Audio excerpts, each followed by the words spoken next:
اللہ اکبر اللہ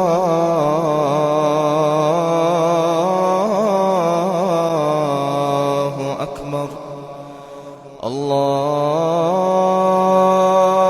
اکبر اللہ ان الحمد لله نحمده ونستعينه ونستغفره ونؤمن به ونتوكل عليه ونعوذ بالله من شرور أنفسنا ومن سيئات أعمالنا من يهده الله فلا مضل له ومن يضلل فلا هادي له وأشهد أن لا إله إلا الله وحده لا شريك له وأشهد أن محمدا عبده ورسوله أما بعد فإن خير الحديث كتاب الله وخير الهدي هدي محمد صلى الله عليه وسلم وشر الأمور محدثاتها وكل محدثة بدعة وكل بدعة ضلالة وفي رواية وكل ضلالة في النار.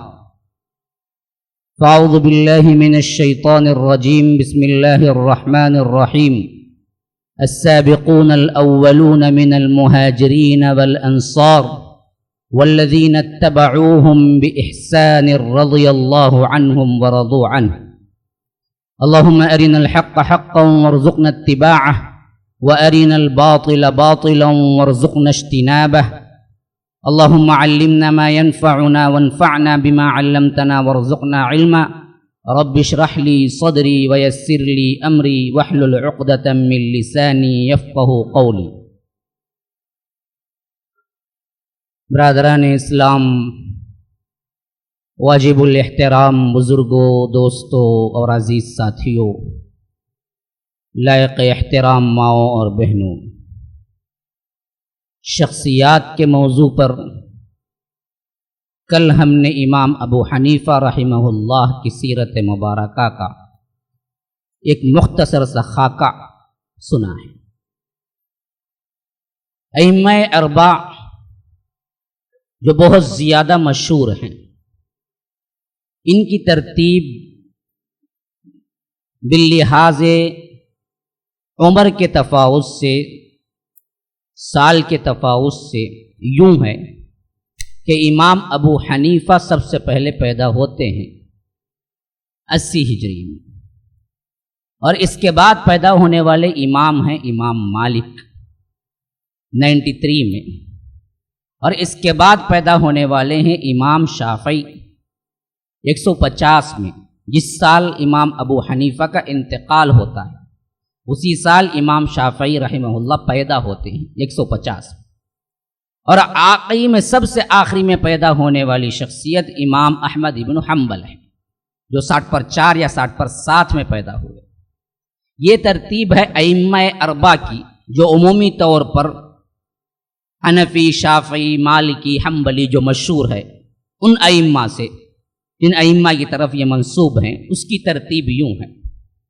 جب فقہ کے اعتبار سے ائمہ کا دور ختم ہوا تو محدثین کا دور شروع ہوا. اس کا مطلب یہ نہیں کہ اس سے پہلے محدثین نہیں تھے، لیکن جو بعد میں مشہور ہوئے ہیں، خاص کر صحاح ستہ کے 6 اور مسند پھر 7 ملا لیجیے، احمد کو تو 7 ہو جاتے ہیں، پھر اس کے علاوہ بہت سے اور مسانید جو ہیں لکھنے والے. ان میں جو خاص کر سب سے زیادہ مشہور ہیں امام بخاری و مسلم، جن پر اگر کوئی حدیث دونوں اتفاق کر لیں تو وہ اور زیادہ اصح ہو جاتی ہے. تو ان شیوخ کا دور دراصل امام ابن حنبل کے دور کے بعد کا ہے. گویا ایسا سمجھ لیں کہ امام ابن حنبل استاد تھے امام بخاری کی. بخاری بعد میں آئے، پھر اس کے بعد مسلم ہیں، پھر اس کے بعد ہی تمام بقیہ سیاستہ کے جتنے مصنفین ہیں، مؤلفین ہیں. پھر اس کے بعد وہ زمانہ آیا تھا جس کے اندر احادیث پر مسلمانوں نے اپنا پورا وقت لگایا، اور محدثین نے بہت اچھا زمانہ گزارا. اور یہ ایسا دور ہے جس کے اندر کوئی تقلید پیدا نہیں ہوئی تھی. شاہ ولی اللہ محدث دہلوی اپنی کتاب میں لکھتے ہیں حجت اللہ البالغہ کے اندر کہ 400 صدی ہجری تک تقلید کا کوئی نام و نشان نہیں تھا امت کے اندر. تو اس سے معلوم ہوتا ہے کہ ائمہ اربعہ کے دور میں یہ پکارا تھا کہ تم کون ہو؟ میں حنفی ہوں. تم کون ہو؟ میں شافعی ہوں، میں مالکی ہوں، میں فلاں ہوں، میں فلاں ہوں. یہ چیز نہ ائمہ اربعہ کی زندگی میں تھی. اسی طرح اب اس کے بعد کا دور اٹھا لیجئے، 200 سے لے کر 300 تک تمام محدثین پیدا ہوئے. 200 ہجری سے 300 ہجری، یہ تمام کا ڈیٹ آف برتھ یہ 100 کے اندر پھرتا ہے. صحہ ستہ کے جتنے بھی مصنفین مؤلفین ہیں ان کے دور میں بھی کوئی مسئلہ نہیں تھا میں حنفی تو شافعی، تو شافعی میں حنفی کا مسئلہ وہاں بھی نہیں تھا. تو ائمہ اربعہ کا دور بھی گزرا اور اس کے بعد محدثین کا دور بھی گزرا اور اس کے بعد بھی 100 سال تک مسلمان اسی نہج پہ رہے جس نہج پہ اصحاب رسول اللہ صلی اللہ علیہ وسلم تھے. اللہ کے رسول صلی اللہ علیہ وسلم چھوڑ کے گئے. آپ پوچھیں گے وہ نہج کیا ہے، وہ طریقہ کیا تھا جس پہ تھے؟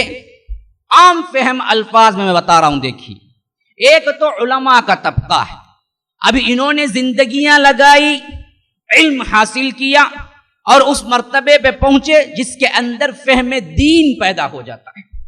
علم کے ساتھ ساتھ وقت لگا کے سوچ کر تدبر کر کے غور و فکر کر کے اپنی صلاحیتوں کو اس کے لیے وقف کر کے زندگی جو کھپاتا ہے اس کے لیے ہم کہتے ہیں مجتہد، اجتہاد کرنے والا.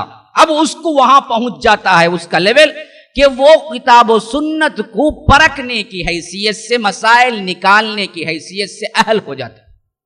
اس کی مثال بعینی ویسی ہی ہے جیسے کوئی سنار اپنی زندگی سونے میں بتا ہے، سونے کے گھسنے میں، بنانے میں، پھر اس کے بعد اس کے فیکٹریز میں، ان کے کان میں استعمال کر کے ایک زندگی کا بہت بڑا حصہ لگائے. پھر اس کے بعد اگر وہ کسی سونے کو دیکھ کو کہتا ہے کہ یہ سونا نہیں ہے تو فوراً یقین کر لیتا ہے بندہ.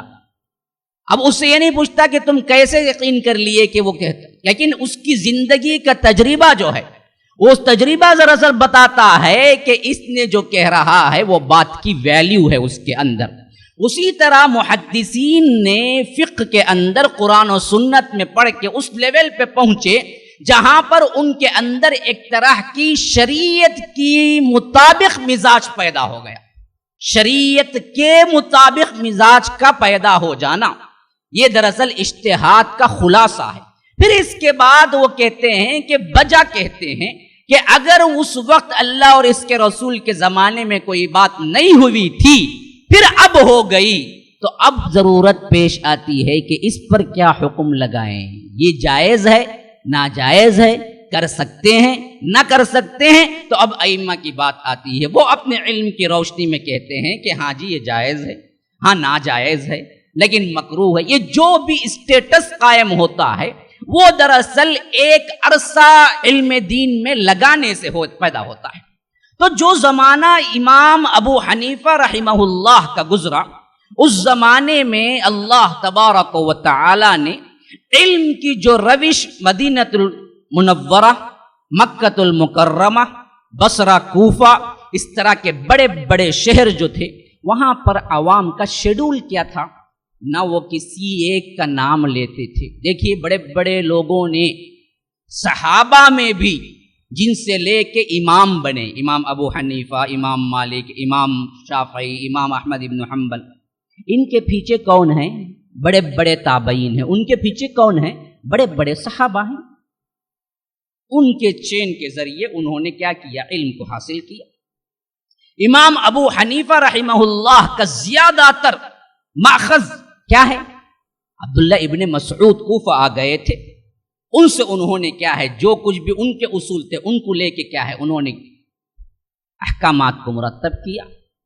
تو اب ایسے بڑے بڑے صحابہ تھے نا، تو اس زمانے کے لوگ یا تو کیا کہنا تھا؟ میں عمری ہوں کہنا تھا. عبداللہ بن عمر بہت بڑے مکتب فکر کے بانی ہیں، تو کہنے والا کیا کہنا تھا؟ میں عمری ہوں. کوئی کہنا تھا کہ میں مسعودی ہوں. کیوں؟ عبداللہ ابن مسعود فقہ حنفی کے بانی ہیں. یہ میں نہیں کہہ رہا ہوں، وہ بھی کہہ رہے ہیں جو فقہ حنفی کو مانتے ہیں.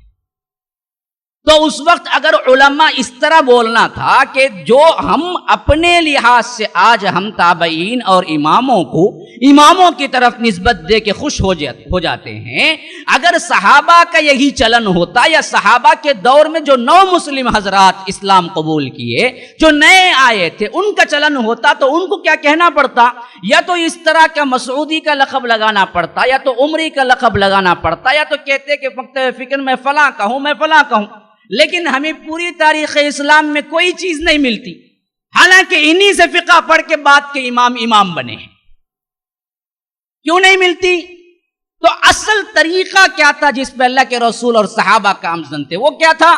علماء اپنی جگہ اپنی حیثیت کے ساتھ رہ رہے تھے، عوام کو کوئی مسئلہ پیش آتا تو علماء سے وہ یہ پوچھتا کہ کتاب و سنت کے مطابق اس کا فتویٰ کیا ہے؟ تو علماء جو بھی ہیں وہ عالم یہ بیان کرتا کہ کتاب و سنت کے قریب تر یا کتاب و سنت کے مطابق مسئلہ یوں ہے، تم کر لو۔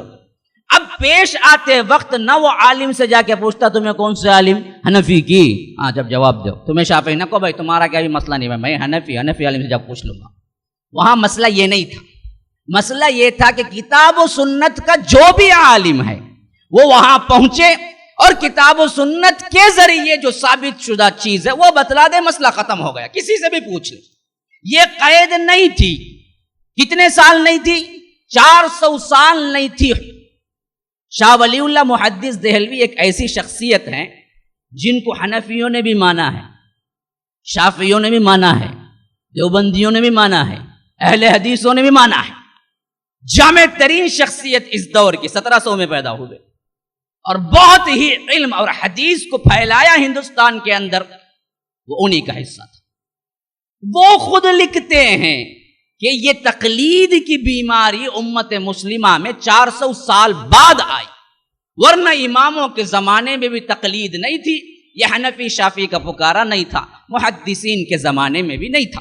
تو اب آئیے اس سلسلے میں نے سوچا جب شخصیات کو اور اس کے مطالعے پر آپ لوگوں کو لے کے جاؤں تو پہلے جن کا پکارا اور جو آپ بغیر سمجھے بوجھے نسبتیں لگاتے ہیں ان کے ہی اقوال اور اعمال اور سیرتوں سے آپ پر ثابت کر دوں، واضح کر دوں کہ یہ سب کچھ بات کے جال ہیں جو ہمارے اوپر پھینکے گئے اس وقت جب انہوں نے زندگی گزارا۔ اللہ تبارک و تعالیٰ کے فضل و کرم سے اہل حق تھے، حق پرست تھے، اہل السنت والجماعہ تھے، ان کے اندر کوئی برائی نہیں آئی۔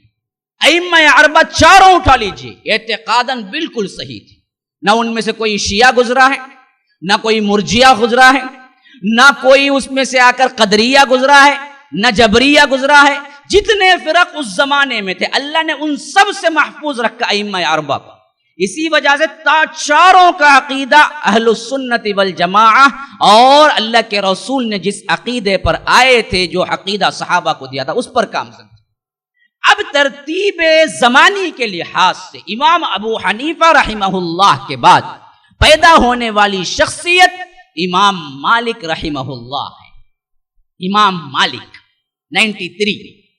تو امام ابو حنیفہ سے کتنے سال چھوٹے ہوئے؟ ہاں 13 سال، سن رہے ہیں ماشاءاللہ، 13 سال چھوٹے ہیں یہ امام مالک رحمہ اللہ۔ امام مالک رحمہ اللہ جب پیدا ہوئے، جہاں پیدا ہوئے اس زمانے کا ذرا سا خاکہ میں کھینچ دوں، پھر اس کے بعد کیا ہے موضوع پر آؤں گا۔ یہ امام مالک رحمہ اللہ کا ایک لقب ہے امام دار الہجرہ۔ یہ امام ہیں کس کے؟ دار الہجرہ، یعنی مدینے کے بھی امام کہلائے۔ تو معلوم ہوا ان کا مدینہ مسکن تھا، اور روایتیں متفق ہیں کہ ان کی پیدائش بھی مدینے میں ہوئی تھی۔ ان کے باپ کا نام کیا تھا؟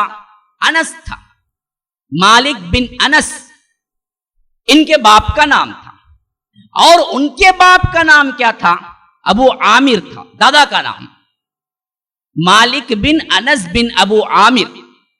ابو عامر اور انس ان دونوں کے بارے میں بتلایا جاتا ہے وقت کے حساب سے بہت بڑے محدثین اور علماء میں شمار ہوتا تھا اس وقت۔ اور ابو عامر بعضوں نے کہہ دیا ہے کہ صحابی بھی ہیں، اور یہاں تک ہیں کہ غزوہ بدر کے علاوہ تمام غزوات میں شریک رہے.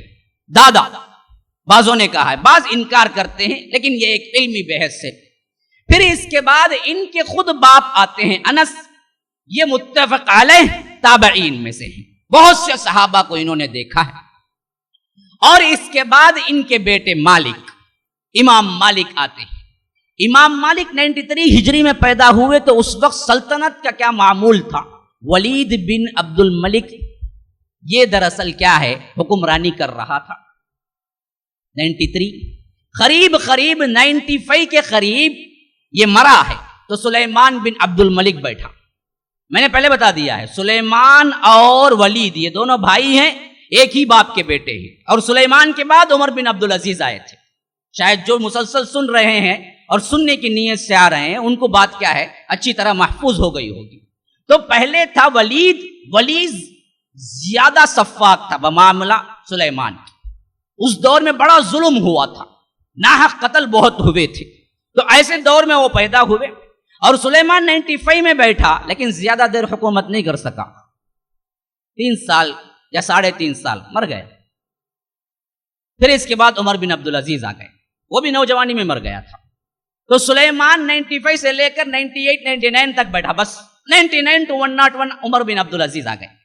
تو اس حیثیت سے جو زمانہ انہوں نے بچپن میں دیکھا امام مالک نے، وہ وہی زمانہ تھا جس زمانے میں ظلم، جور اور حکومت کے اندر خرابیاں، ٹھاٹ باٹ، عیش آرام، یہ غلطیاں، برائیاں، اپنے آپ کو قیصر و کسریٰ کے برابر لا کے کھڑا کرنا، یہ تمام وہ مناظر تھے جو حضرت امام مالک کے نوجوانی میں گھوم رہے تھے.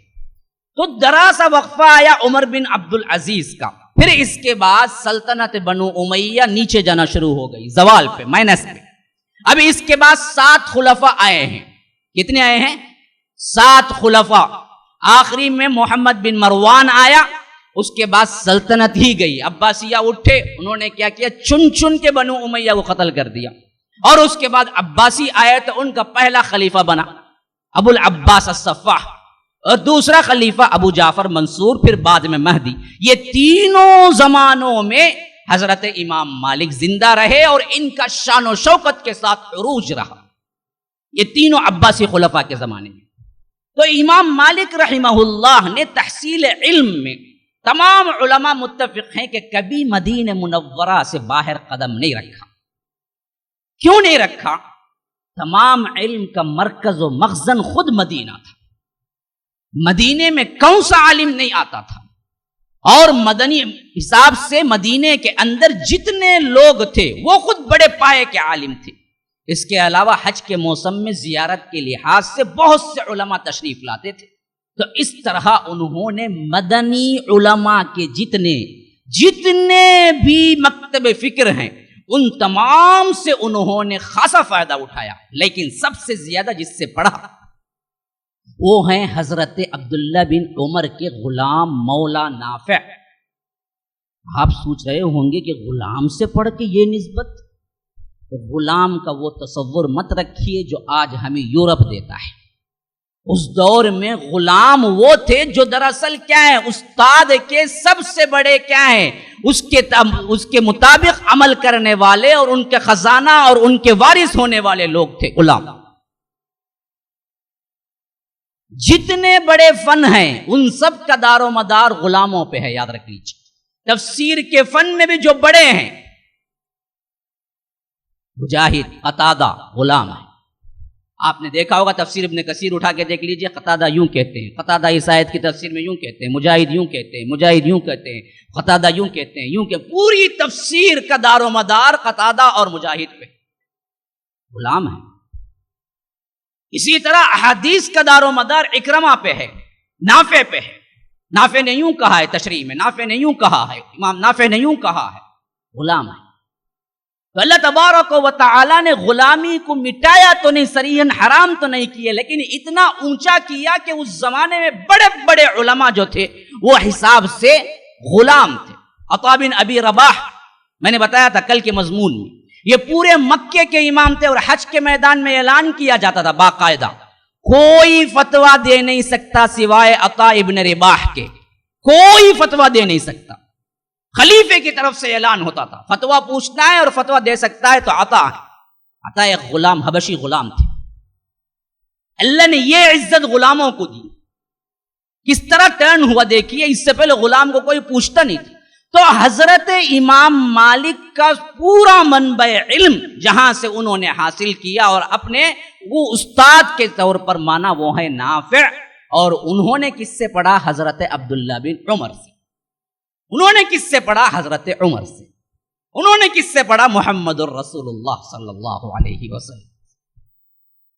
اس طرح انہوں نے اپنے علم کو اکٹھا کیا اور مدینے کے مخزن خزانہ بن گئے، علم کا خزانہ بن گئے۔ ایک نافع سے نہیں پڑھا، نافع سے زیادہ پڑھا، لیکن تمام محدثین اور فقہا جو اس وقت موجود تھے ان سب سے انہوں نے شاگردگی اختیار کی، اور اس میں ایسا پڑھا کہ لوگ کہنے لگے کہ مدینے کے اندر ان سے بڑا عالم کوئی نہیں ہے، ان سے بڑا عالم کوئی نہیں ہے، ان سے بڑا عالم کوئی نہیں ہے۔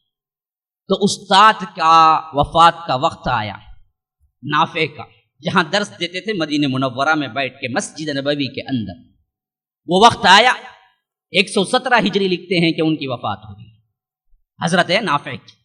تو لوگوں نے متفق علیہ کہا کہ اس کی سیٹ پہ بیٹھنے والے آپ ہی ہیں، بس اس کے علاوہ کوئی نہیں بیٹھ سکتا۔ اور نافع وہ ہیں جو اس سیٹ پہ بیٹھ کے حضرت عبداللہ ابن عمر سے پڑھ کے 30 سال تک درس دیتے رہے، ایک ہی جگہ 30 سال درس دیے۔ پھر اس کے بعد وہ وفات پائے تو امام مالک بیٹھے، اور انہوں نے بیٹھا تو پھر اس کے بعد 50 سال درس دیا اس پر، اسی جگہ وہاں سے درس مسجد نبوی میں ہوتا تھا، اور اس شان سے بیٹھتے تھے کہ گویا کہ ایک سلطان کا دربار معلوم ہوتا۔ امام مالک اصل جہاں جس نسل سے تھے وہ خود بھی کیا ہے؟ عرب کے تھے، اور دوسری بات یہ تھی کہ وہ کہتے تھے کہ اللہ نے دیا ہے تو اس کے اظہار تشکر کے حساب سے، تحدیث نعمت کے حساب سے اثر بھی دکھانا چاہیے، وہ اثر بھی معلوم ہو۔ بعض لوگ ہوتے ہیں بڑے پیسے والے، لباس کون سا پہنتے معلوم نہیں، 50 روپے 100 روپے کا، کہاں پھرتے رہتے، یہاں وہاں پھرتے رہتے، جانا کو تو بھی آٹو میں۔ میں ایک مرتبہ پوچھا ایک جنے کہ بھائی اللہ اتنا دے کو رکھا ہے نا، ایک کار میں جا سکے، ہاں لوگوں سمجھ جائیں میں بڑا پیسے والا، منگنے آ جائیں گے مولوی صاحب، نکو مولوی صاحب میں آٹو میں جاتا آتا پھرتا، کبھی بھی لوگوں کو معلوم نہیں ہونا میں کتنا بڑا پیسے والا ہوں، ان کو وہ ڈر ہے۔ بعض ہیں فخر اختیار کرتے بھی تو دنیا کو بچانے کے لیے، اور ہمیشہ کیا کرتے ہیں؟ پھٹے پرانے کپڑوں میں اللہ کی جو نعمت اللہ نے دی ہے، تحدیث نعمت کے طور پہ اچھا پہننا، اچھا کھانا، اچھا رہن سہن رکھنا، یہ خود بھی ہمیں اسلاف میں ملتا ہے۔ ہاں تقوی اور ورع کے طور پر آپ کچھ چیزیں ترک کر دیتے ہیں، یہ اور بات ہے، لیکن اللہ نے جس حساب سے تمہیں دیا ہے اس حساب سے تم اللہ کی شان اور اللہ تبارک و تعالیٰ کے احسان کے طور پر تم بھی اچھا پہنو اوڑھو۔ اس حیثیت سے امام مالک کا گویا کہ دربار لگتا تھا، امام مالک آنے سے پہلے ان کے لیے سیٹ تیار کی جاتی تھی، اور وہ خود سب سے بہترین لباس پہنتے تھے، پھر اس کے بعد عطر خوشبو لگاتے تھے، پھر اس کے بعد آ کے مسند درس پہ بیٹھتے تو ایسا لگتا کہ جلال اور رعب سے کوئی ایک شاگرد ان کے آنکھوں کو نہ دیکھ سکتا ہے، اور اس کے بعد کہتے کہ میں نہیں پڑھوں گا۔ ان کا طریقہ تعلیم کیا تھا؟ شاگرد پڑھتا تھا اور یہ تصحیح کرتے تھے۔ اتنا پختہ اور اس اصول پہ اتنے زیادہ وہ متشدد تھے، وقت کا خلیفہ ابو جعفر منصور آیا، اس نے کہا کہ میں اپنے بیٹوں کو بھیجتا ہوں، کم از کم آپ پڑھ کے ان کو سنا دیجئے۔ خلیفے سے کہا کہ خلیفہ میں نے اپنے اسلاف سے جتنے لوگوں سے پڑھا ہے ان کا طریقہ یہی تھا، آپ کے بیٹوں کے لیے میں تبدیل نہیں کر سکتا، آپ کے بیٹے بھی آئیں گے تو وہ پڑھیں گے، میں تصحیح کروں گا، میں پڑھ کے نہیں سناؤں گا۔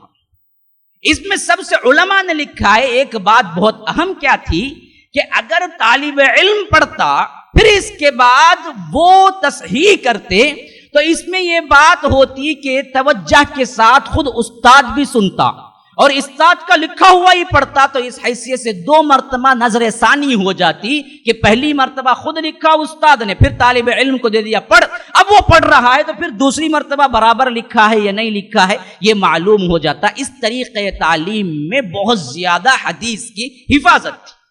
دوسری بات جو امام مالک اس وجہ سے یہ کرتے تھے کہ حدیث پڑھ رہا ہے بندہ طالب علم، اور اگر یہی پڑھتے ایکسپلینیشن کے طور پہ کوئی لفظ یہ کہہ دیتے تو سامنے والا ہو سکتا سمجھ لے وہ بھی حدیث کا ٹکڑا ہے، کیونکہ وہی تو پڑھ رہے تھے۔ اس سے حدیث کی حفاظت میں کمی ہو سکتی تھی، تو امام مالک نے یہ طریقہ چھوڑ کے کہا کہ تم پڑھو، جہاں اب اصلاح ہونی ہے وہاں پر اب میں کہوں گا تو کسی طالب علم کو اشتباہ نہیں ہوگا کہ یہ دراصل حدیث کا ٹکڑا ہے، وہ کہے گا کہ حدیث تو وہ پڑھ رہا ہے، یہ ایکسپلینیشن میں کہہ رہے ہیں۔ تو حدیث کی حفاظت کا اتنا خیال تھا اور اللہ کے رسول صلی اللہ علیہ وسلم کی تقدیس و احترام کا اتنا خیال تھا امام مالک کو کہ مدینے کے اس خاص علاقے میں جہاں اللہ کے رسول صلی اللہ علیہ وسلم رہا کرتے تھے کبھی چپل پہن کے نہیں پھرا۔ پوچھنے پر بتایا گیا کہ اللہ کے رسول صلی اللہ علیہ وسلم کے قدم مبارک کہاں پڑے ہیں وہاں پر میری چپل نہ پڑ جائے، اس وجہ سے میں یہ پسند نہیں کرتا کہ اس علاقے میں چپل پہن کے میں پھروں۔ اسی طرح حضرت امام مالک رحمہ اللہ نے حدیث کے اعتبار سے جو سب سے زیادہ مقدس اور اہمیت دی اس حیثیت سے بتاتے ہیں کہ ایک حدیث پڑھنے کے لیے یا ایک مجلس کے لیے آنے کے لیے باقاعدہ غسل کرتے، خوشبو لگاتے، اہتمام کرتے، پھر اس کے بعد آ کے سیٹ پہ بیٹھتے۔ کسی کی مجال نہیں ہوتی طالب علموں میں سے کسی ایک بھی آواز اونچی کرے، حتیٰ کہ کہتے ہیں شاگرد ہم صفحہ پلٹانے کے لیے بھی اس کی جو پیپر کی ایک سرسراہٹ ہوتی وہ بھی ہمیں ناپسند ہوتی، اس سے بھی امام کو کبھی جلال آ جاتا، اس وجہ سے ہم اس کے عتاب سے بچنے کے لیے صفحہ بھی کبھی کبھی ہم نہیں پلٹاتے تھے۔ یہ امام مالک تقدیس حدیث کے لحاظ سے حدیث جب پڑھاتے تھے تو اس طرح پڑھاتے تھے، اور کبھی جب اللہ نے ان کو شہرت دی اور یہ بہت بڑے امام مانے گئے تو وقت کے خلیفے نے آ کے ریکویسٹ کیا۔ ایک روایت میں منصور نے کیا تھا، ایک روایت ہے کہ مہدی نے کیا تھا کہ آپ میرے بچوں کو پڑھانے کے لیے آ جایا کریں۔ تو امام مالک نے کہا کہ کنواں جو ہے وہ پیاسے کے پاس چل کے نہیں جاتا، پیاسا کنویں کے پاس آتا ہے۔ امیر المومنین آپ کے بچوں کو آپ پڑھانا چاہتے ہیں تو میرا درس کھلا ہوا ہے، وہاں پر آ جائیں، میں بچوں کو پڑھا دوں۔ اس نے کہا کہ میرے لیے بھی کوئی رعایت نہیں ہوگی؟ کہا کہ رعایت تو میں دے نہیں سکتا، الگ سے تو میں تنہا جتنا علوم سے میرے سے نفع اٹھاتے ہیں یہ کہ وقت میں مخصوص کر کے 2 افراد کو دوں۔ تو وہ کہہ کے چلا جاتا ہے اچھا میں کل بھیج دیتا ہوں شہزادوں کو، اور کل بھیجا تو دیکھا کہ عام طالب علم کی ایک لمبی مجلس ہے، اس مجلس میں وہ بھی شہزادوں کی طرح کیا ہے آ کے جہاں جگہ ملی وہاں بیٹھنا ہے، ان کے لیے کوئی تخصیص نہیں ہے۔ تو لکھ بھیجا کہ امام مالک کے پاس کہ آپ ایسا کریں کم از کم سیٹ ہی ان کے لیے الگ ڈال دیں، شہزادے ہیں، عوام اتنی ہے، دراصل ایک مقرب بھی ہو جائیں گے اور جلدی سے پڑھ بھی لیں گے، یہ میری ایک ریکویسٹ بھی ہے، میں بادشاہ خلیفہ بھی ہوں، وقت کا خلیفہ، خالی 1 منٹ میں کیا ہزاروں کما سکتے تھے اگر اس کی بات کو مان لیتے۔ انہوں نے کہا کہ نہیں میں کوئی تخصیص علم میں حدیث میں دے نہیں سکتا، آپ کا بیٹا جہاں جگہ ملے گا وہاں بیٹھے گا۔ اس سے بڑھ کے خلیفے نے کہا کہ میں خود آپ کی سننا چاہتا ہوں، ایک مرتبہ آ کے حدیث سنا دے۔ کہا کہ خلیفے سے کہ نہیں میرا اصول یہ نہیں کہ میں کہیں جاتا نہیں ہوں، اگر علم چاہیے تو آنا پڑتا ہے۔ تو کہا کہ اچھا میں کل کی مجلس میں حاضر ہو جاتا ہوں۔ وہ سوچ رہا تھا کہ کل کی مجلس میں اطلاع کے بعد آؤں گا تو باقاعدہ سیٹ وغیرہ ملے گی اور سیٹ پہ بیٹھ کے میں سن لوں گا۔ کل کی مجلس میں جب آیا تو امام مالک اپنے درس سے جنبش بھی نہیں کی، وہی جگہ بیٹھے رہے، بس سلام علیکم کہا اور اس کے بعد درس دیتے رہے۔ اب وہ بیچارہ بالکل شرمندہ خاموشی سے بیٹھ گیا۔ جب سب چلے گئے اس کے بعد پوچھا کہ آپ نے کیا ہے کوئی اہتمام نہیں کیا، کم از کم مجھے بلائی لیتے۔ امام مالک نے کہا کہ یہ میرا شیوا نہیں ہے کہ میں علم کے لیے لوگوں کو کیا ہے تولوں اور ان کے لحاظ سے ان کے مرتبے کے لحاظ سے الگ الگ سلوک کروں۔ آپ کو علم حدیث کا شوق ہے تو آپ آ جائیں خود۔ حتیٰ کہ اس معاملے میں وہ اتنا بڑے ہوئے تھے، دیکھیے جن کے پاس اللہ اور اس کے رسول صلی اللہ علیہ وسلم کے علم کی عظمت ہوتی ہے، وہ تو کیا ہے کروڑوں لاکھوں میں نہیں بیچا کرتے ہیں اس علم کو، لیکن جن کے پاس عظمت نہیں ہوتی ہے وہ کوڑیوں میں بک جاتے ہیں، وہ کوڑیوں میں بک جاتے ہیں، علم کو پامال کر دیتے ہیں۔ ہارون رشید جب آیا تھا حج کے لیے، ہارون رشید جب آیا تھا حج کے لیے تو کہا کہ یہاں بڑے امام کون ہے مدینے میں؟ کہا گیا کہ امام مالک ہے. تو وہ 1000 دینار کی ایک تھیلی دے کے کہا کہ جاؤ میری طرف سے تحفہ دے دینا مالک کو، کہنا سلام کہتا ہے خلیفہ. تو ایک آدمی آیا اور وہ لے گیا اور وہ پہنچا دیا. امام مالک نے کہا کہ خلیفے کو جواب دے دینا میرے طرف سے، اور یہ لے کے رکھ لیا.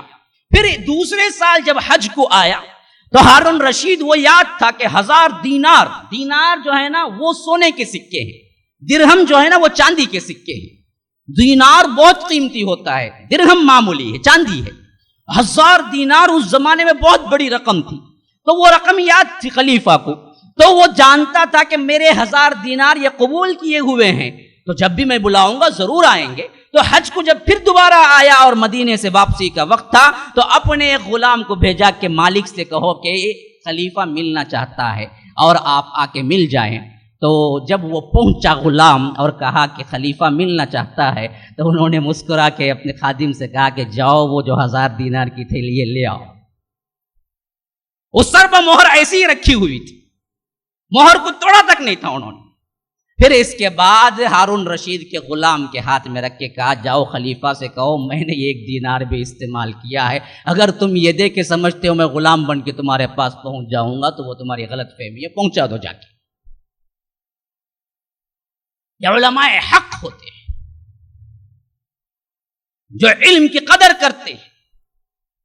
تو امام مالک رحمہ اللہ جب مسند درس پہ بیٹھے، حتیٰ کہ روایتوں میں آتا ہے کہ امام ابو حنیفہ رحمہ اللہ ان سے 13 سال بڑے تھے، لیکن مجلس کا ادب، پیش کرنے کا انداز اور روایتوں کی کثرت، علم کا بہت بڑا بحر بیکراں، اس حیثیت سے خود امام ابو حنیفہ درس میں آ کے بیٹھتے تھے تو ایک ادنا سے طالب علم کی حیثیت سے جس طرح طالب علم با ادب بیٹھتے ہیں اسی طرح ادب سے بیٹھ کے سن کے جاتے تھے.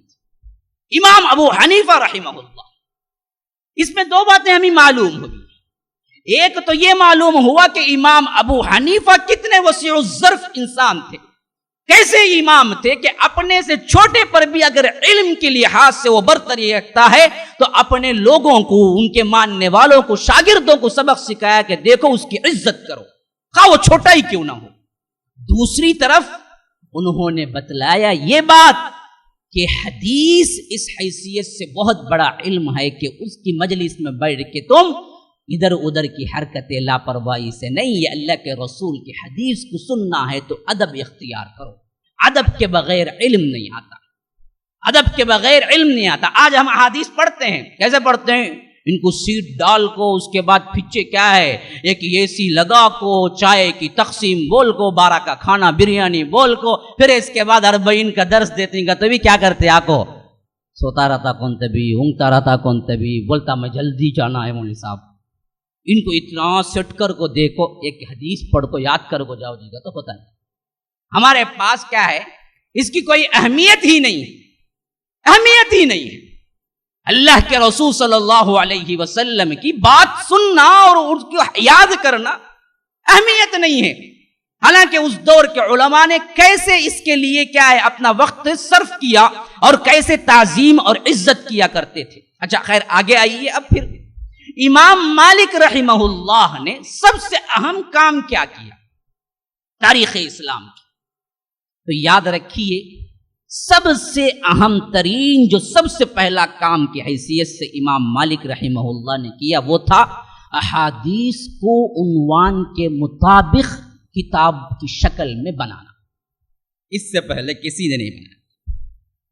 پہلی کتاب ان کی کتاب ہے حدیث موطا امام مالک. آپ پوچھیں گے کیا اس سے پہلے حدیث کی کوئی کتاب نہیں تیار؟ ہاں تھی، صحیح ابن خزیمہ تھی، ابن حبان تھی، یہ سب تھی، لیکن فقہ کے اصول اور ٹاپک کے لحاظ سے احادیث جمع نہیں کیے گئے تھے. کیسے؟ باب الصلاۃ اٹھا لو، نماز کی حدیثیں. کتاب الطہارہ اٹھا لو، طہارت کی حدیثیں، وضو کی حدیثیں. باب التیمم اٹھا لو، تیمم کی حدیثیں. باب النکاح اٹھا لو، نکاح کی حدیثیں. یہ جو ٹاپک وائز بنا کے کتابی شکل میں بنانے والی تاریخ اسلام کی سب سے پہلی شخصیت وہ کون ہے؟ وہ ہے امام مالک رحمہ اللہ. انہوں نے سب سے پہلی کتاب حدیث کی اس طرح لکھی، اپنی کوئی بات نہیں، صرف احادیث لکھی. اور علماء سلف کے اقوال لکھے اس کے اندر. تشریح کی کتاب نہیں تھی، ایکسپلینیشن کی کتاب نہیں تھی، حدیث کے بنیاد پر لکھی جانے والی کتاب. امام مالک نے الموطا کے نام سے لکھی، آج تک موجود ہے. آپ جائیے کسی بھی بک اسٹال میں موطا خرید لیجیے، باقاعدہ آپ کو کیا ہے سند بھی مل جائے گا، ٹرانسلیشن کے ساتھ بھی مل جائیں گے آپ کو کتاب موطا. امام مالک انہوں نے لکھا تھا یہ سب سے پہلے. اسی کا آگے چل کے نمونہ امام بخاری، امام مسلم رحمہ اللہ نے لے آئے. انہوں نے اسی نہج پہ آگے چل کے اس پر کتابیں بنی. پہلا اختیار کرنے والی شخصیت امام مالک رحمہ اللہ ہے. انہوں نے اس طرح کی کتاب بنائی. پھر اس کے بعد اس کتاب کا یوں چرچا ہوا، خلیفہ وقت تک مان گیا. اس نے آ کے پوچھا ایک مرتبہ ہارون رشید اپنے دور خلافت میں کہ امام مالک سے کہ امام، آپ نے جو احادیث اکٹھی کی ہیں اور جو کتاب آپ نے بنائی ہے، کیا آپ کو اس پر پورا اعتماد ہے؟ کہا کہ ہاں پورا اعتماد ہے. تو آپ نے کہاں سے علم لیا ہے؟ پوچھا کہ نافع سے. نافع کون ہے؟ کہا کہ عبداللہ ابن عمر سے وہ پورا خزانہ ملا ہے ہمیں. تو تب تو کہا کہ تب ایسی بات ہے، میں کیوں نہ سرکاری طور پر اعلان کر دوں کہ موطا کو شریعت کے حساب سے حکومت کا آئین بنا دوں، قانون بنا دوں اور کعبۃ اللہ میں لٹکا دوں اور کہہ دوں کہ ہر ایک مسئلہ موطا کے حساب سے ہوگا. میں اعلان کر دیتا. امام مالک مسکرا کے کہا کہ امیر المومنین، دیکھیے میں نے ایک طرح تربیت پائی، بعض استاذوں سے علم لیا، پھر اس کے بعد احادیث کے مطابق بعض چیزیں میں نے کیا کیا عنوان کے حساب سے کتاب بنائی. لیکن ایک صحابی تھوڑی تھے، صحابہ کی تو تقریباً بہت بڑی تعداد علم میں لگی. بعض کہتے ہیں کہ 1,24,000 صحابہ میں چوٹی کے علماء اگر اٹھا لیں گے بھی تو 10,000 کے لگ بھگ ہوں گے. تو اتنے لوگوں کا علم میں تو ایک صحابی سے لیا اور اس سے جو کچھ مجھے پہنچا تھا میں نے بنا لیا. لیکن اتنے دوسرے لوگ جو علم حاصل کیے تھے، ان سب کو اگر آپ یہ کہہ دیں گے کہ صرف موطا چلے گی، اس کے علاوہ کسی اور کی جائز حدیث نہیں چلے گی، تو یہ تو علم کے بنیاد پہ بہت بڑا تفریقہ ہوگا. ہر کوئی اس کو نہ مانے گا، نہ یہ چیز سیٹ ہو سکتی ہے. اللہ کے لیے آپ وہیں چھوڑ دیں جہاں ہے، کہ جو لوگ اس کو چاہیں پڑھ سکتے ہیں، پیروی کر سکتے ہیں، لیکن اس کو آئین اور قانون مت بنائیے. ان کا قول ہے، خود امام مالک کا قول ہے. وہ اعتراف کرتے ہیں کہ میں ایک انسان ہوں، میرے سے بھول چوک ہو سکتی ہے، میرے سے بڑے عالم ہو سکتے ہیں. آپ موطا کو قانونی طور پر نہ بنائیں، لیکن ان کے ماننے والوں نے پھر مالکی مذہب بنا ڈالا. اب یہ سراسر ان کی خلاف ورزی ہوئی ہے یا نہیں ہوئی؟ اسی لیے میں ہمیشہ کہتا ہوں کہ اماموں کی اصل سیرت کو پڑھو تو ہر جگہ وہ کتاب و سنت کے متلاشی نظر آئیں گے.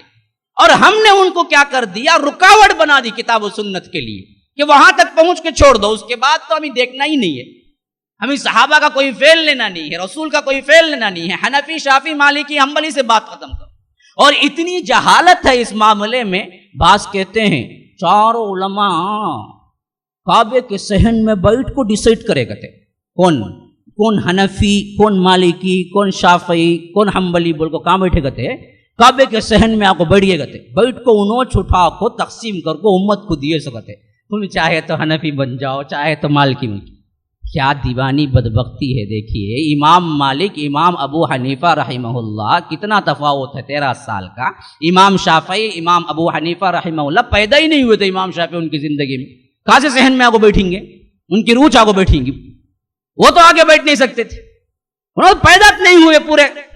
امام ابو حنیفہ کی وفات کے بعد پیدا ہوئے امام شافعی، وہ کہاں سے آگے بیٹھیں گے؟ اگر ولو بالفرض ایسا کہیں اجتماع ہو بھی جاتا تو چاروں کی چاروں امام بنے ہی کیوں؟ اب اس میں ایک بات بڑی اہم بتا رہا ہوں، دیکھیے آپ لوگوں کو، اگر ایک کی تقلید ہی کرنا تھی تو 4 بنے کیوں؟ حنفی 80 ہجری میں پیدا ہو گئے، باتیں لکھ گئے، سب مسائل ختم ہو گئے، ایک کی پیروی اب کر کے جانا تھا. تو امام مالک کیوں الگ ہوئے ابو حنیفہ سے؟ تب انہوں بھی غیر مقلد ہو گئے. لو جو دھبا ہمارے اوپر جو داغ لگاتے ہیں نا وہ داغ ان پہ بھی لگاؤ. کیوں الگ ہوئے؟ وہ دوسرا مسلک کیوں بنا؟ بھائی ایک ہی مسلک پہ چلنا تھا تو دوسرا مسلک بنا کیوں؟ میں پوچھتا ہوں. اچھا آپ کہہ سکتے ہیں 13 سال کا ڈیفرنٹ تھا بھائی، تب تک بنا نہیں تھا مسئلہ، اس وجہ سے انہوں بنا لیے. اچھا خیر مالک کو چھوڑ دیجئے، شافعی مذہب کیوں بنا پھر؟ وہ تو پورے سال بتانے کے بعد، گزرنے کے بعد پیدا ہوئے. یہ امام ابو حنیفہ وفات پانے کے بعد شافعی پیدا ہوئے 150 میں. 150 سے لے کر 204 تک ان کی زندگی 55 سال. 55 سال میں ایک مذہب بنا کے پھر وہ شافعی نام دے کے جانے کی ضرورت پیش کیوں آئی؟ کیوں الگ ہوئے؟ یہ کیوں حنفی نہیں بنے؟ تب تو یہ بھی غیر مقلد ہو گئے. ابو حنیفہ کہیں چھوڑے انہوں. تم اگر یہ بات ہمارے اوپر لگاؤ گے، کہو گے کہ یہ حنفی شافعی کے علاوہ کوئی دوسرا اگر گیا تو اسے جنتی نہیں، انہیں گمراہ، انہیں فلاں، انہیں انیبل کر، تو پھر پہلے جو اس میں آتا ہے زد میں، وہ امام مالک بھی ہیں، امام شافعی بھی ہیں، امام احمد ابن حنبل بھی ہیں. وہ کیوں 4 الگ بنے؟ تو معلوم ہوا اصل میں ہر امام کی کوشش یہ تھی کہ کتاب و سنت تک پہنچ جائیں. کہ جتنی کوشش امام ابو حنیفہ سے ہوئی اس کو آگے بڑھایا امام مالک، امام مالک سے ہوئی اس کے آگے بڑھایا امام شافعی نے، امام شافعی سے ہوئی اس کے آگے بڑھایا امام احمد ابن حنبل نے. آگے بڑھانے کی کوشش کی کہ کتاب و سنت کے مطابق بات بن جائے. ان کا منشا یہ تھا. اس زمانے کے لحاظ سے وہ کتنا کر سکتے تھے اتنا کیے، وہاں تک پہنچائے. جہاں نہ کر سکتے تھے انہوں نے اپنی عقل سے اجتہاد کیا. بعد میں معلوم ہوا کہ حدیث آ گئی تو اب عقل کو چھوڑ دو، حدیث کو لے لو. تو یہ بات ماننے والے نہیں ہوتے، کہتے کہ ہمارے امام غلطی کریں گے کیا جی؟ ہمارے امام جھوٹ بولیں گے کیا جی؟ ہمیں کب بولے امام غلطی کریں گے؟ نہیں، انسان ہو تو غلطی ہو سکتی ہے، سوائے نبی کیا ہے خطا سے معصوم ہے. بھول بھی سکتا ہے، بھول بھی سکتا ہے، بات نہ پہنچ بھی ہو سکتی ہے. زمانے کے لحاظ سے اس زمانے میں نہ کتابت تھی، نہ انٹرنیٹ تھا، نہ اس طرح کا کوئی ماحول تھا. لمبے لمبے سفر کر کے آنا پڑتا تھا. تو اس حیثیت سے بھی ذہن میں رکھ لیجئے اصل مسلک اماموں کا یہی تھا کہ کتاب و سنت کو آئیڈیل بناؤ، جہاں تک ہو سکے اس کے قریب پہنچنے کی کوشش کرو. کسی نے اپنے اتباع کا نعرہ نہ لگایا، نہ امت کے لیے کہا کہ دیکھو نجات اسی میں ہے کہ میرے میں سے کسی ایک کو تم بنا لو. امام مالک رحمہ اللہ کا اسی وجہ سے سب سے بڑا کارنامہ ہے کہ حدیث کے مطابق انہوں نے زندگی گزارنے کے پورے آئیڈیل طریقے کو جمع کر کے معطا نام دیا. پھر اس کے بعد آئیے ان کا علمی کارنامہ کس طرح تھا. یہ مسند درس پہ بیٹھتے، اللہ کا تقوی، زہد، طاعت، ڈر اس طرح غالب ہوتا تھا کہ 1000 مرتبہ ایک فتوے سے پہلے سوچتے تھے. وہ خود اپنے قول میں کہتے ہیں کہ میں ایک سال ایسا گزارا ہوں جس میں کیا ہے، راتوں کا اکثر حصہ سوچتے ہوئے گزارا ہوں ایک ہی مسئلے پر، پھر بھی مجھے اطمینان نصیب نہیں ہوا، میں نے فتویٰ نہیں دیا اس پر. حتیٰ کہ احتیاط کا یہ تقاضا تھا کہ کسی چیز کو اگر وہ غلط سمجھتے تو حرام نہیں کہتے، جائز سمجھتے حلال نہیں کہتے، کہتے کہ مکروہ سمجھتا ہوں، ناپسند کرتا ہوں. حالانکہ حرام ہوتی چیز کہتے مکروہ. کیوں کہتے کہ یہ اللہ اور اس کا رسول کا حق ہے کہ کسی چیز کو تم حرام بولو، کسی چیز کو تم حلال بولو. یہ حق رسول کا ہے، یہ حق اللہ کا ہے. میں استعمال نہیں کر سکتا یہ لفظ، مجھے ڈر ہے کہیں اللہ تبارک و تعالی پوچھ نہ لے. ایک شخص لمبا سفر کر کے ایک 50 سوالات کا پلیتا لے کے آیا تھا. امام مالک کی بڑی شہرت تھی، بہت دور سے آیا تھا. آ کے پوچھتا کرتا آ کے پہنچا ان کے درس میں اور آ کے بیٹھ کے بولا کہ چند سوالات کے لیے بہت لمبا سفر کر کے پورے شہر والوں نے آپ کے پاس بھیجا ہے، براہ کرم آپ جواب دے دیجیے. انہوں نے کہا کہ اچھا با پوچھ. پہلا سوال پڑھا، بولے معلوم نہیں.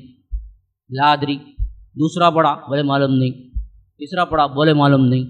وہ حیران ہو کے بولا کہ میں کیا جا کے جواب دوں، شہر والوں کو پورے مل کے مجھے بھیجے ہیں آپ کے پاس سے سوالات لائیے، آپ بہت بڑے عالم بول کے آپ کہتے ہیں معلوم نہیں معلوم نہیں معلوم نہیں. کیا آپ مذاق کر رہے ہیں؟ نہیں آخر کہا کہ جو چیز مجھے نہیں معلوم ہے وہ نہیں معلوم ہے تو کہہ سکتا ہوں، کیا تیری وجہ سے میں معلوم ہے بول دوں؟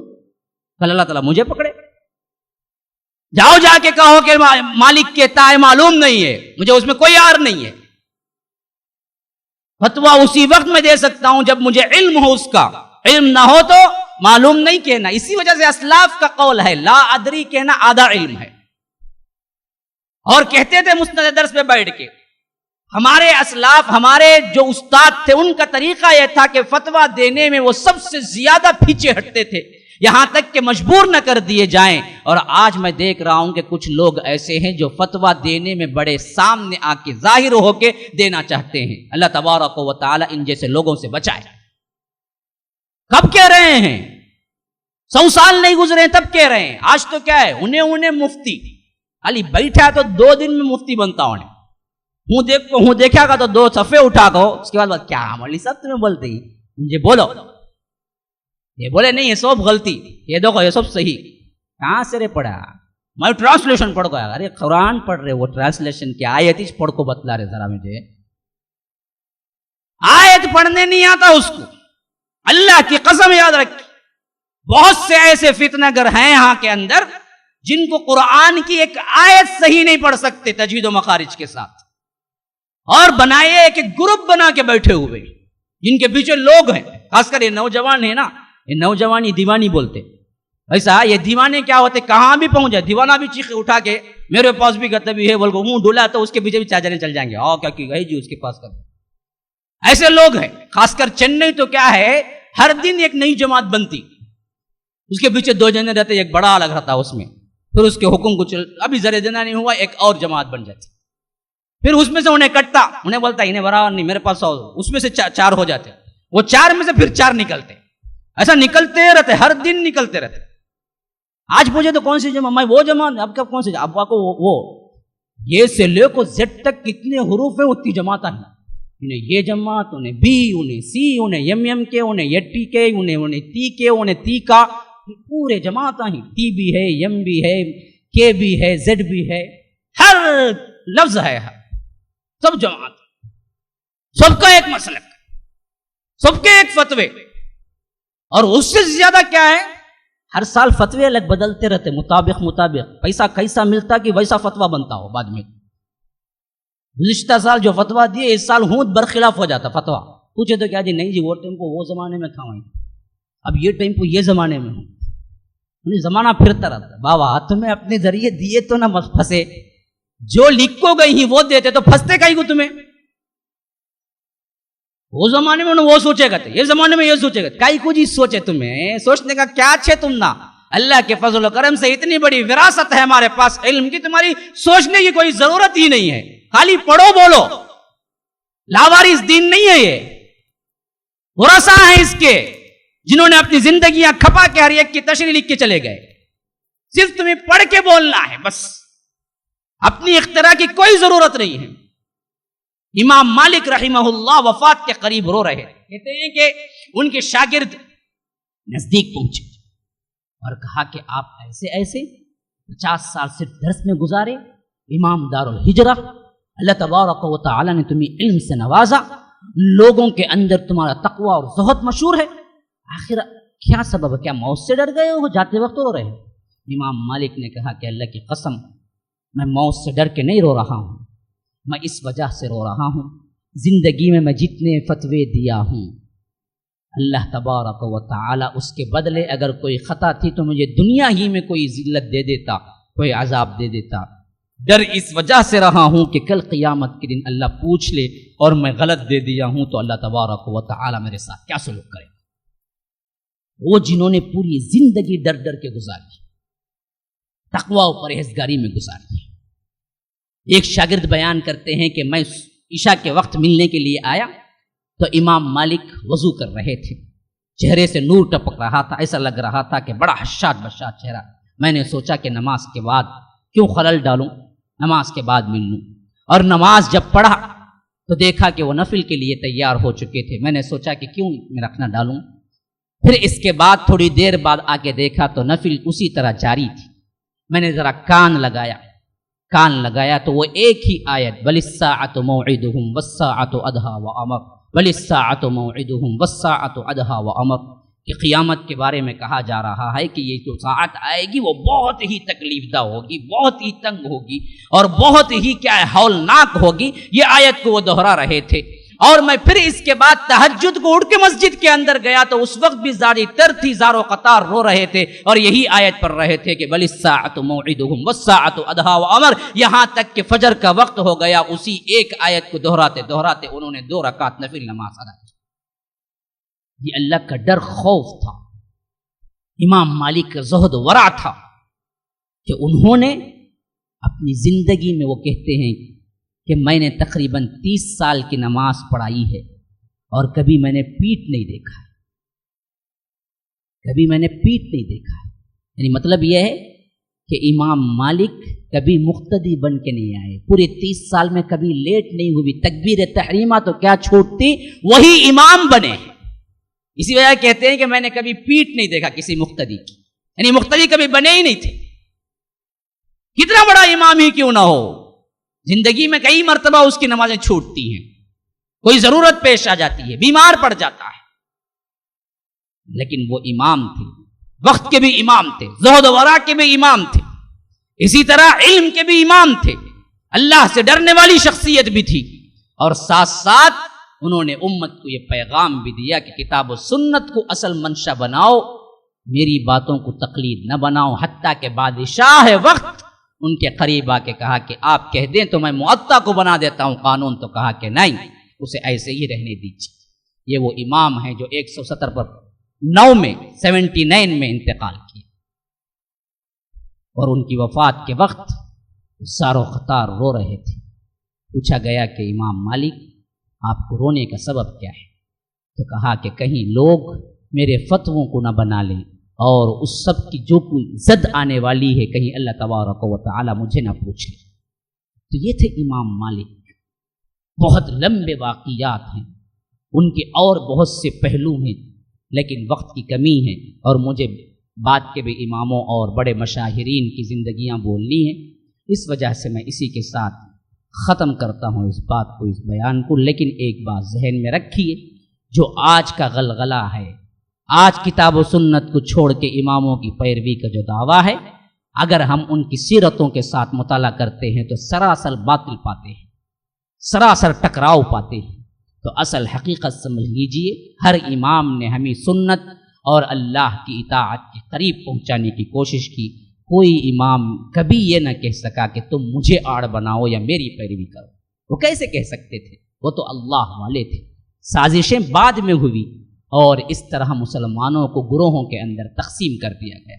ہم ایک ہیں، ایک نبی ہے، ایک نبی ہے، ایک قرآن ہے، ایک قبلہ ہے، ایک کعبہ ہے، ہم سب ایک ہیں، تفریقے نہیں ہونے چاہیے۔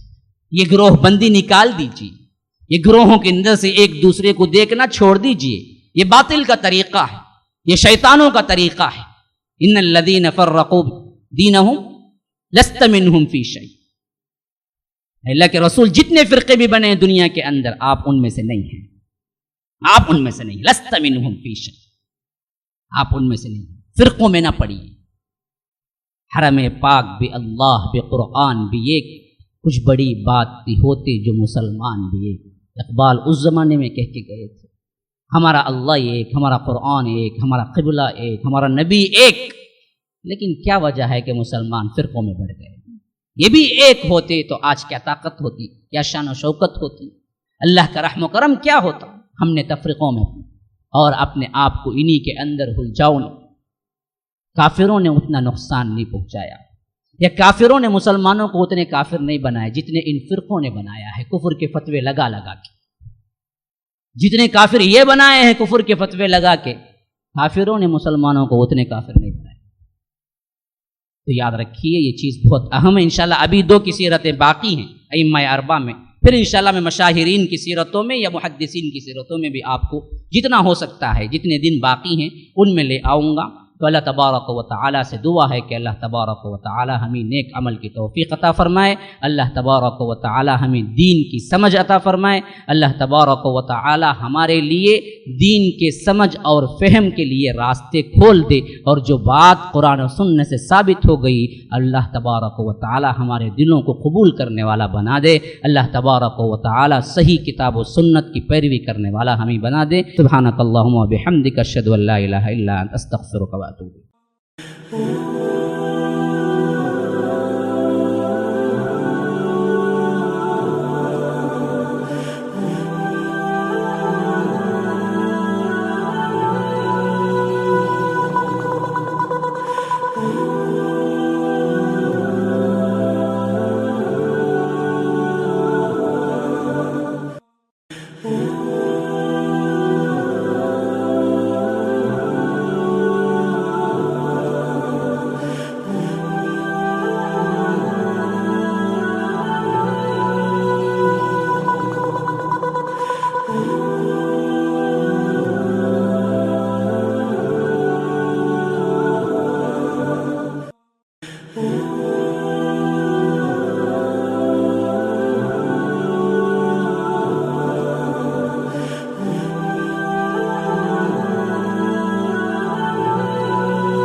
الله